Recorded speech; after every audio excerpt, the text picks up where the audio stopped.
I guess it's a Sunday, and it's around 1 o'clock in the morning, and I'm still there trying to get my job done. It's really gross. There's cockroaches. It's just disgusting.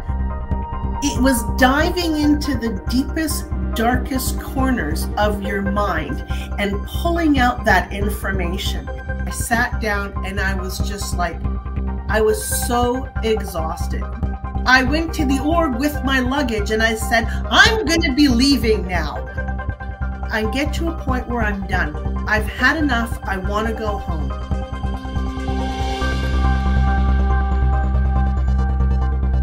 You're in really bad shape. You actually could have a cardiac arrest right now. They don't know nothing. I know because I have all the LRH tech and all the answers. It was basically the beginning of the end for me.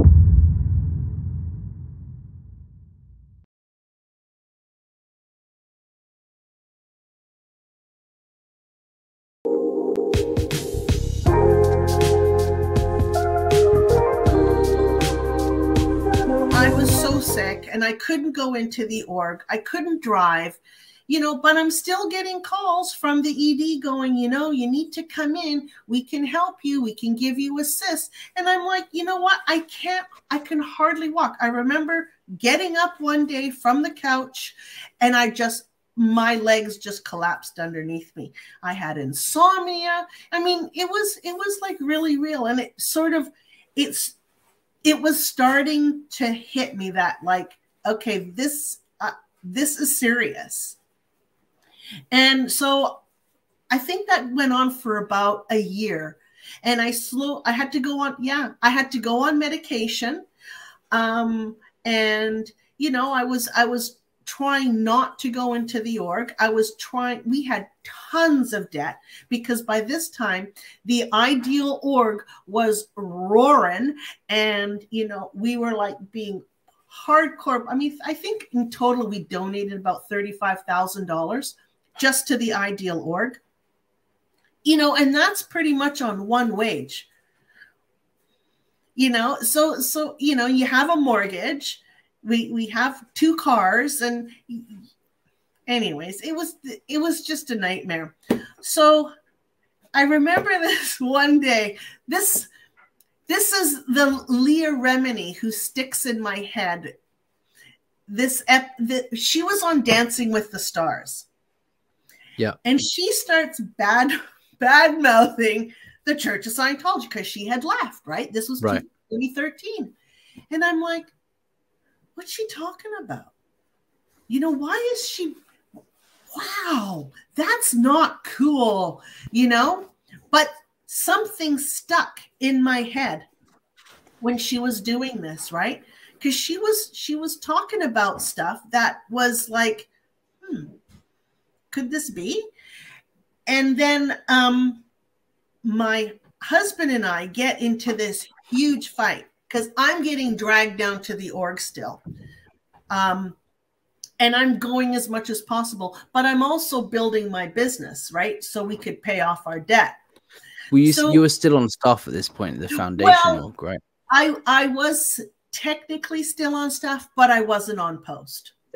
Right? Because I was still sick. I was able to go to work and come home, and maybe 1 or 2 days a week, I would go in and do this program, which, by the way, ended up in a sec check from the senior CS. It was a tailor-made sec check just for me by the senior CS who never sec checked people. It was just all like because you were sick. Because you were sick. And they pull you in, me. And they sit you down, and because you're sick, they sit you down and ask you questions like, what have you done wrong? When was the last time you stole from the church? When was the last time you did you falsify your stats? Do you have disagreements with management? And I did. Do you have bad intentions against David Miscavige? Oh, yeah. And you're like, no, specific. I'm just physically unwell. I'm so sick, leave me alone. Yeah. Right? And no, don't forget, I'm like an hour from the org, right? So I have to like truck in. I can't drive because, you know, like I'm, you know, still having the effects. I'm weak, right? So I thought in the beginning that I was on a really good weight loss program, but it turns out it's actually was Graves' disease. It's like, who the hell knew? So I see Leah on Dancing with the Stars, and she's like talking shit about the org, or about Scientology. And you know, it's just like, this half of me is going, oh, she's such an SP. The other half is going, what's going on? What don't I know? And like I was saying, then I have this huge argument with my husband because the Golden Age of Tech 2 is coming out and I want to go to the event. It's like our relationship was always under a lot of stress. There was always somebody trying to come between us. You know, the staff, the executives felt that he should be supporting me full time. You know, I should be in the org all the time. And as a matter of fact, he should be in the org too. What a waste of time it is being a bus driver. And, you know, so there was a lot of push and pull, right? I mean, that in itself is an episode on what they do to relationships. It's horrible. I'm probably not helped by the fact your husband, you said, it was OT5, right? So he was a senior Scientologist. He'd done, you know, quite a lot of obviously training and processing. Like he's probably getting pressure as well from a like, well, look, you're an OT, you know, you should know what to do. And yeah, that's horrible. I'm so sorry that you went through that. It's just evidence of one of the most horriblest things you can put someone through. And it's horrible to think that, firstly, not only are you not alone, right? Which I guess is comforting, but also even more terrifying that this is, you know, a story that is commonplace in Scientology. But also, you know, you don't deserve that. You didn't deserve. You're such a good-hearted, kind, nice person. You're just trying to help people. Like, to me, that's the thing that upsets me about Scientology, is that it does these horrible things to people who don't deserve it, right? And they try so hard to be good Scientologists. I tried so hard. You know, anytime there was a problem, I tried to come up with a solution to fix it. You know, it's like I played the game. I tried to play the game as best as I could, you know, and I gave money, even though I hardly got paid. You put your heart and soul into this, right? It's like it's your eternity. That's how you think, you know. There is nothing else. Scientology is it. It's going to save the world. It's going to actually bring about sanity worldwide, right? Yeah. So there we are having this argument, and all of a sudden he says to me, "I'm out." And I'm like, "What?" And I thought, is he having an affair? That was the first thing that went through my mind. And he says, "No, I'm out. I'm out of Scientology, or I'm out of the church," or something like that. And I kind of was like, "What?" And then it clicked. It was like, yeah, he's gone. He's out of the church. He's no longer in Scientology. He just decided, I'm done. Well, lo and behold, 2 years had gone by, and he was on the internet. He was reading Marty's blog. He read the Debbie Cook letter. So he knew all the shenanigans that were going on outside the church. And he was done. And I'm like, oh, so am I. It was like this instant decision. It was like, me. And in my head, I said, I am never stepping into a Church of Scientology ever again. And I didn't. So one thing led to another. You know, I start doing the deep dive on everything, and then I start telling my sister. It's like, this is what's going on. And I talked to her for a couple hours on the phone, and she's very quiet. You know, I mean, in the meantime, I'm not in the org. You know, there's like bad indicators. I have very bad indicators. And people also notice that, you know, Chuck isn't participating, yada, yada, yada. So there's some red flags. Anyways, I think about a day or two later, I get a call from the executive director. This is the same guy that tried to declare me many, many years ago. And he says, well, we know where you stand. You're over to the justice side. Something like that. And I was like, what? So basically what happened was my sister, she ratted me out. Because I told her I'm not going back into the org. I'm done. She ratted me out. And that's the state of mind Scientology puts you in, because when you think, I'm surprised, obviously I'm super glad, and I'm you know, I'm glad that when your husband said I'm out and you said, okay, I'm done too, because that is not a common thing. No. And because in Scientology, you're so wrapped up in the belief that Scientology is the answer. You know, you have stories of people writing reports on their husbands and wives, and divorces and breaking up families. And, no, but I mean, you know, if you just kind of say, right, I'm done. And that's what happened with your sister, saying, you know, she has heard all of this stuff and she is still believing Scientology is the answer. So her reaction isn't to be there for you and support you as a sister. It's to do the right thing and write a report, and the church will sort it out, because the church is the higher power, right? And that's horrible. Is your sister still in now, or has she come out? Okay. She passed away. Oh, it gets better, Alex. It really does. Yeah, she actually, 60 years old, 366 pounds.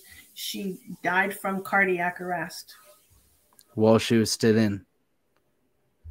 And this is the part, this is the stuff where the family stuff comes in, you know. She turns me in. She disconnects from me. She disconnects from my father, who has never been in Scientology, because I was connected to him.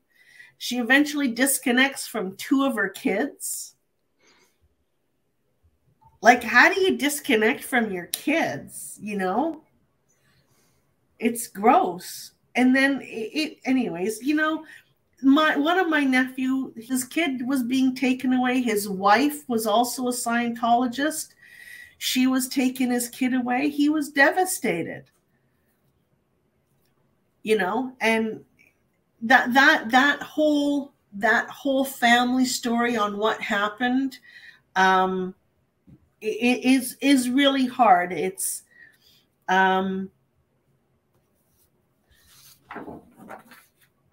my dad had like a massive heart attack in, I don't know, when was it? I have my notes here because I can't remember everything. Somewhere around 2015-ish, 14. And oh no, we were still in. And he was very sick. But, you know, but it didn't matter. And by the time I got out, and when my sister disconnected from me, my dad was ill, right? And I knew that he wasn't going to stick around for a long time. And he ended up in the hospital. And this is hard. This is the hard part. The day he took his last breaths, I was there with him. And I was texting my sister. And I was telling her, come and say goodbye to your father. No answer. I was trying my damnedest to try and, you know, like, just have some closure. Just say something. Don't let him go like this. So I remember whispering in my dad's ear, and I told him, Anita loves you. And he passed away, right? So that was hard. It's family betrayal is so hard to deal with. It goes really deep, and we had a pretty close family, right? And I didn't think I was going to cry. I tried to get through this without crying. It's okay.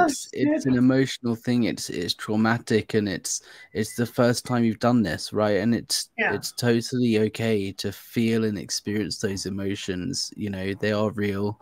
It's not like in Scientology where you have to push them down and not feel them. And I think, you know, it's horrible what you went through, and you're totally right to have that reaction. And all I can say is I'm sorry that you had to experience that, and that's horrible. And that's the real, unfortunately, that is the real effects that this thing has. This is what Scientology does, right? To people. It ripped our family apart.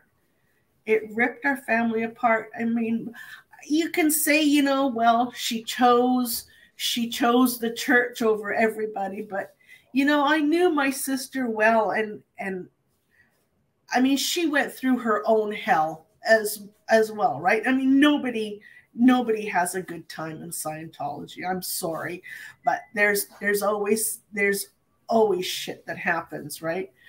But I mean, they almost went bankrupt and all sorts of stuff, and I mean, she was in denial because her kids were on the internet and they knew exactly what Scientology was about, and they weren't conforming. And I know she tried, and she went through lots and lots of ethics situations to try and get them to not go on the internet. And I mean, that there's so many different stories there where, you know, what she did with her oldest kid, and basically she tried to take his kid away from him, you know, and along with my nephew's his stepmother, or his mother-in-law, who was in OSA, Sharon, she was a nasty piece of work. But yeah, she's head of DSA in Vancouver, and she was related to me. So I mean, you know, she really tried to. She actually was a contributing factor in ripping our family apart, right? And then even when my sister died, I didn't even find out about it until a few days after. You know, I mean, yeah. It's like my nephew tells my other nephew that, you know, his mom passes away, but don't tell me. Don't tell her. It's like, because that's black PR, because you're already, you know, negative and against the church, and they don't want to add fuel to the fire. And yeah, it's ridiculous. But, you know, it is ridiculous. It's so heartless. Like, you know, fine, have your religion, have your cult, believe what you want to believe, but don't rip families apart. You know, don't destroy them. I mean, I know it destroyed my father. You know, he would send her birthday cards and stuff like that, and, you know, checks, because, you know, birthday gifts and stuff, and nothing. She wouldn't reply. He did nothing to her. You know, I mean, he was antagonistic to Scientology, but still, you know, he was under control. He just wanted to love his daughter, you know, and he never, anyways, it's so awful. It's just, it ruins you. It really, really does. And I mean, that's why we need therapy. It's just, trying to get over stuff like that is not easy. It's true. And I think, let's take a minute to recognize as well that it takes a lot to go through that and sort it out in your head, and that process is always going to be ongoing for a long time, right? And I don't know if it is something that ever is resolved. The whole recovery process is an ongoing thing, but it's one thing to go through that and privately and come to terms with it in your head. It's another thing to share that publicly and show your vulnerabilities as you have done today. And I think I just want to take a minute to just remind you of that and validate you, in a Scientology term, you know, and just say that it shows how strong you are as a person, that you've gone through all of that privately and now has been willing to share your story and talk about it publicly, because it takes a lot. It's a lot to recount these things and go through it again in your head, and that just shows that you're a strong person, and it's powerful. And don't forget that. I think also you've also taken it the next step, right? Which maybe is a good point to bring this up as we kind of come towards the end of your story in Scientology, and maybe looking at the hope and the positivity that you're not just sharing your story. By the time this airs, I hope you should have a channel up and running, right? Yeah, that's and the I idea. think this is kind of a nice way to kind of round this off, because you've not only shared your story you've gone through it and the trauma, and you've dealt with it privately, you've shared your story publicly, and now actually you're turning it into a positive, right? Of helping other people. Do you want to maybe talk a bit about the idea behind why you're starting a channel, what you want to do with it, and how that process has looked for you? This has been very cathartic. There's more to the story. There's a lot of ugly there that needs to be it needs to be shared.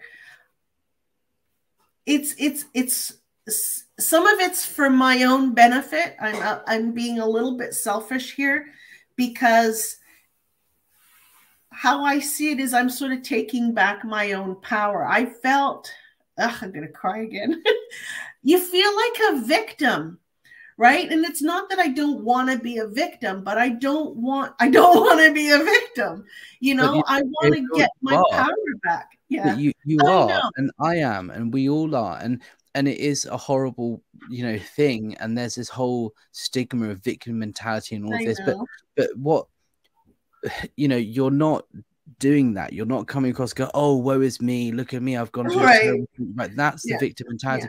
You're not asking for sympathy. You're not asking for you are being honest and truthful about your experiences. And it is true, you are a victim. I was a victim. We all were, right? Because it is this coercive group that does all these horrible things to people and to you, and you experienced it. And it's okay to, admit that happened to you. Right. There is, you're absolutely right. And I was a victim, but I want to turn the page on this, or I want to turn the tables here. And, I want people to understand that, and I know there are Canadians out there who are under the radar. I know, because I know some of them. And it's okay to come out now. It's okay to come out of the closet, kind of thing. Because it's empowering, and it's been like, people are afraid to speak out. It's not right. They should, and it's very empowering to speak out, right? And the other aspect of it is, I do want to expose Scientology from a Canadian viewpoint.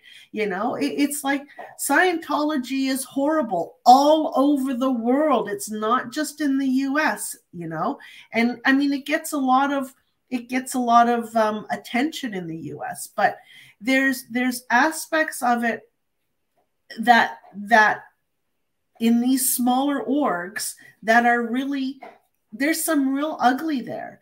And that's the kind of stuff I'd like to, you know, expose. I want people to know that. And it just makes the whole Scientology aspect that much worse. It's like, you know, we're painting the real picture of Scientology across the world. Because it's not just isolated in the US. I mean, I'm sure people have an idea, but and there's been some stuff that has happened in Canada that I hope to, you know, go over on my channel. And I also hope to interview people with their stories. And I mean, I have a friend of mine who, she's never spoken about it. She doesn't talk to anybody about it. I'm the only one that she's sort of spoken to. There's also somebody else that I know who has sued the church in Canada and won. And I don't think a lot of people know about that. And then there's the possibility of another little nugget that it's kind of hard to say, because it's not the concept hasn't quite evolved yet. But you know, I hope to just expose more of the sort of fair gaming and the history of Scientology and how it does destroy lives. And yeah. Anyways, I have some ideas. Yeah, yeah. And that's just so powerful and such a beacon of light, without wanting to sound too airy-fairy, a beacon of hope. Because yeah. But it sounds very airy-fairy, but it's true, a beacon of hope, because what you've done is you've turned this horrible story of trauma into something positive. You've changed your narrative from being a victim to being a survivor. Right. Yeah. And like you say, that's empowering, and you are the one now in control of your environment, right? And which is ultimately what you're trying to do in Scientology, but actually you're out of Scientology and you're doing it better because you're the one telling your story.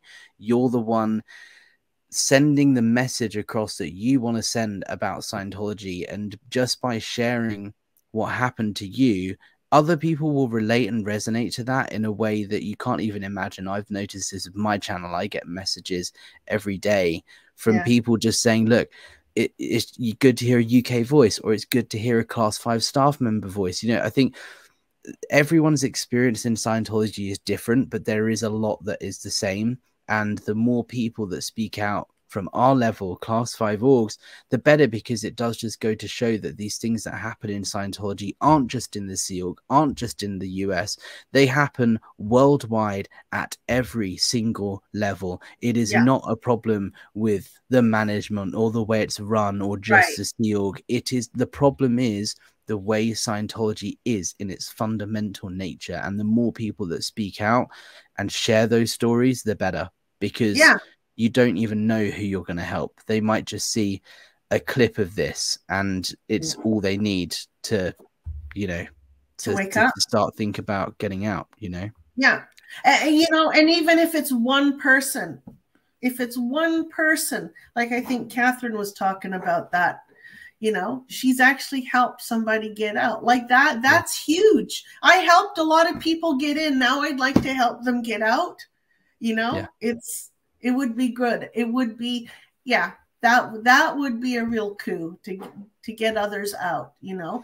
And there's another aspect too that I'd like to sort of shed some light on, and just from a recovery standpoint, I've had a really, really hard time trying to find somebody, a therapist who actually knows how to help somebody recover from a cult. In Canada, they're few and far between. If, like, I even got in touch with, there's another cult organization in, I think it's in Montreal or Quebec. They don't have anybody that specializes in that, you know, and that's not good, because people are going to come out. They need help. And I mean, honestly, it's not just Scientology in Canada. There's other little cults and stuff like that, and they need the help, because it's hard to pull yourself out of that darkness, you know, when you're there. You need help. You need professional help, and you need somebody that knows what the hell they're talking about. You know, I mean, I spent a bunch of money on a therapist, and I was basically explaining what a cult was and what Scientology was. It was like, what the hell am I doing? It's hard. I mean, the Aftermath Foundation exists to help people get out of Scientology. If you are watching this and you are trying to leave or want to leave, the Aftermath Foundation, I'll put a link in the description, they exist to help you do that. And they have helped people, and they will continue to do that. But they're not a mental health organization, right? They'll help you escape, help you get out and get you on your own 2 feet and get you a job and a house and everything you need. But and they can put you in touch with people, absolutely, right? But I agree, there's definitely an education piece that needs to happen within the therapy counseling sector worldwide, because I had a similar thing. I was seeing a therapist about something completely different and not related, and it got to the point where I realized Scientology was affecting me, and you know, I had to spend an hour explaining a principle in Scientology in order for me to then talk about what it is and how it, and, you know, it was the biggest thing for me to start speaking to a specialist in coercive control, because I didn't have to explain it.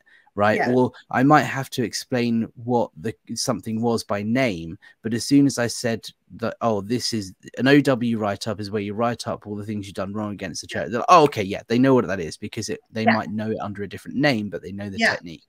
And that was huge. And I would encourage anyone that is going through the recovery process to try and seek out that help. And you know, I'm not going to name this person publicly, but if anyone does want to speak to a specialist coercive control therapist, you know, I'm more than happy to recommend the person I spoke to. And they are not based in Canada, but they do work over Zoom, and you know, it's not as good as being in the same room as, but you know, it works. And I'm more than happy to, if anyone feels like they would benefit from that, get in touch with me. I'm happy to introduce over email and stuff. So I think this is a good time to kind of draw it all into a close. I think your channel, do you want to give us the name of your channel? Your channel is, you know what, it still hasn't stuck in my head. It's called Escaping the Cultiverse, eh? And I put that A in there because that's what Canadians are known for. That and hockey and other stuff. But I thought that maple syrup. And maple syrup. I love it. Okay, so for those of you watching, go and check Gabrielle out on Escaping the Cultiverse A. There's a link in the description below. Gabrielle, thank you so much for your time, and thank you so much for everything, and your strength in just telling your story has been hugely inspiring, and I'm really looking forward to seeing everything that you are going to share on your channel, and I will be there in a heartbeat with anything you need. I'm more than happy to come and talk to you more. We're going to do more of these videos together on my channel and on your channel, and yeah, welcome to the SPTV crew. Thank you, Alex, and thanks for letting me just spill my life history out to you. No problem. It's really appreciated. That's what we're here for. Thank you so much, Gabrielle.